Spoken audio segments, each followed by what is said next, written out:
నా పేరు కిరణ్ కుమార్. మాది వరంగల్ జిల్లా నర్సంపేట దగ్గర దుక్కొండి గ్రామం. ఇక్కడ రాజమాత శ్యామలాదేవి గారి దేవాలయం ఉందని తెలిసి ఇక్కడికి రావడం జరిగింది.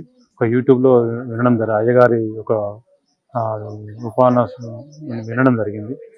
నాకు బాగా అనిపించింది. ఒకసారి వెళ్ళేద్దామని చెప్పి ఇక్కడికి రావడం జరిగింది.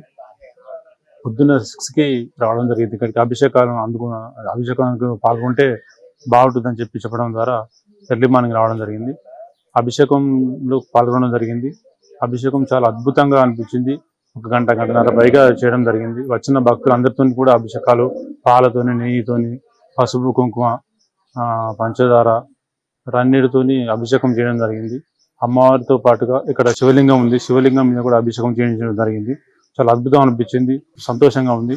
ఇక్కడ నేను మా పాప హెల్త్ బాగాలేక ఆ విషయంలో రావడం జరిగింది. వచ్చిన కంచెల్లి కొంచెం యాక్టివ్గా పర్వాలేదు అనిపిస్తుంది. ఇక్కడ వాతావరణం కానీ ఇక్కడ వచ్చిన భక్తులు కూడా చాలా మంది రావడం జరుగుతుంది. అంటే ఒక నమ్మకం, వస్తే మనకు మంచి జరుగుతున్న ఆలోచనతో రావడం జరుగుతుంది. మేము రావడం కంచె కూడా మాకు చాలా బాగా అనిపించింది. ఎందుకంటే అభిషేకం పాల్గొనడానికి ఒక అద్భుతమైన ఘట్టం. ఆ అదృష్టం మేము అమ్మవారి ఈరోజు మాకు తప్పించుకోవాలనిపించింది కాబట్టి మేము రావడం జరిగింది. ఈ ప్రత్యేకత ఏంటంటే అమావాస్య రోజుల మాత్రమే ఈ పూజ జరుగుతుంది అనేది ఒక ప్రత్యేకత. అంటే అమావాస్య రోజు ఉదయం 6 గంటల నుంచి సాయంత్రం 6 గంటల దాకా కూడా పూజా కార్యక్రమాలు జరుగుతాయి.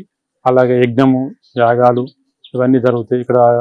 అలాగే అన్నదానం కూడా, మధ్యాహ్నం అన్నదానం కూడా అయ్యగారులు ఏర్పాటు చేయడం జరుగుతుంది. కాబట్టి ఈవినింగ్ సాయంత్రం 6 తర్వాత కూడా కొన్ని కార్యక్రమాలు చేయడం జరుగుతుంది ఇక్కడ.